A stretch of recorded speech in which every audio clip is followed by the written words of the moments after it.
வச்சோம். திருக்குறள் அப்படின்னு எழுதுனதுனால திருவள்ளுவர்னு பேர் வச்ச மாதிரி அவர் உண்மையான பேர் தெரியாமல் ஆரியபட்டியம் அவர் நூல், அதனால் ஆரியபட்டர் அப்படின்னு பேர் வச்சுட்டாங்க. அவர் எந்த கோயிலில் பட்டராக இருந்தாருன்னு யாருக்கும் தெரியாது.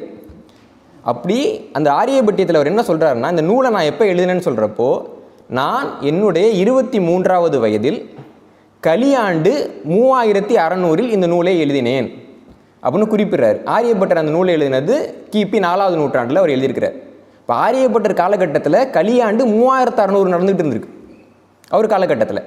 அது போக அந்த கலியாண்டு எத்தனை நாள் நடக்குது, எத்தனை மாதம் நடக்குதுன்ற கல்வெட்டு குறிப்புகள் நமக்கு இருக்குது.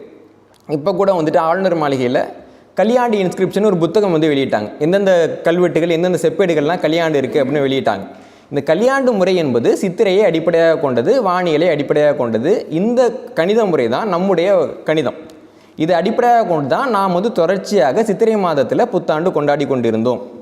இப்போது நம்மக்கிட்ட ஒரு கேள்வி கேட்குறாங்க, புத்தாண்டு சித்திரையா தையா அப்படின்ட்டு. இப்போது தமிழ்நாட்டில் தான் இந்த சிக்கல் இருக்குது.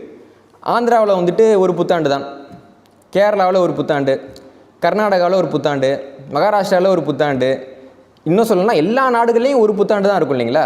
தமிழ்நாட்டில் மட்டும் 2 புத்தாண்டு. தமிழ்நாட்டில் மட்டும் பார்த்திங்கன்னா 2 மாநில நாள். கேரளாவில் பார்த்திங்கன்னா ஒரே நாள் கேரள நாள் வரும், ஆந்திராவில் ஒரு ஆந்திர நாள் வரும். இல்லை, எல்லாருக்கும் ஒன்று தான். ஆனால் தமிழ்நாட்டில் மட்டும் 2 தமிழ்நாடு நாள். ஒன்று உண்மையாகவே தமிழ்நாடு பிரிக்கப்பட்ட நாள், இன்னொன்று தமிழ்நாட்டுக்கு மீண்டும் தமிழ்நாடுன்னு அதிகாரப்பூர்வமாக அண்ணாதுரை அவர்கள் பேர் வச்ச நாள். இது எப்படின்னா ஒரு குழந்தை பிறந்த அன்னைக்கு பிறந்த நாள் கிடையாது, பேர் வச்ச அன்னைக்கு பிறந்த நாள். தமிழர்கள் நம்புகிறாங்க. அந்த வகையில் எது புத்தாண்டுன்றப்போ சித்திரை புத்தாண்டு கிடையாது, தை தான் புத்தாண்டு அப்படின்னு சொல்லக்கூடிய ஒரு சிக்கல் தமிழ்நாட்டில் காலம் காலமாக நிலவிக்கிட்டு இருக்கு. அதுவும் சரியாக சொல்லணும்னா 2008வது ஆண்டில் தான் அதிகாரப்பூர்வமாக தை தான் தமிழர்களுக்கு புத்தாண்டுன்னு அறிவிக்கப்பட்டது. பின்னாடி 2012வது ஆண்டிலேயே அப்போ முதல்வராக இருந்த ஜெயலலிதா அவர்கள் இது அதிகாரப்பூர்வமான ஒரு ஆய்வின் அடிப்படையில் எடுக்கப்பட்ட முடிவு கிடையாது, அதனால் இந்த முடிவை நான் ரத்து செய்கிறேன் அப்படின்னு அறிவிச்சுட்டு திரும்ப சித்திரை மாதத்தை புத்தாண்டாக கொண்டு வந்தாங்க. இந்த ஆண்டு கூட தமிழ்நாடு அரசாங்கத்தினுடைய அதிகாரப்பூர்வ நாட்காட்டியில் பார்த்திங்கன்னா சித்திரை 1 தமிழ் புத்தாண்டுன்னு தான் இருக்கும்.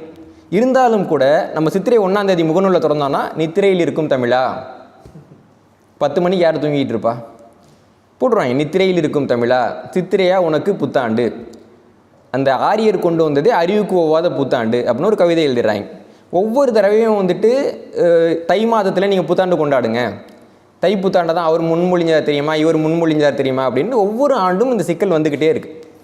எனக்கு என்னென்னா இதை பற்றி எனக்கு பேசுகிறதுல முதல்ல விருப்பம் கிடையாது. ஏன்னா நிறைய தமிழறிஞர்கள் இதில் ஏமாந்துருக்காங்க.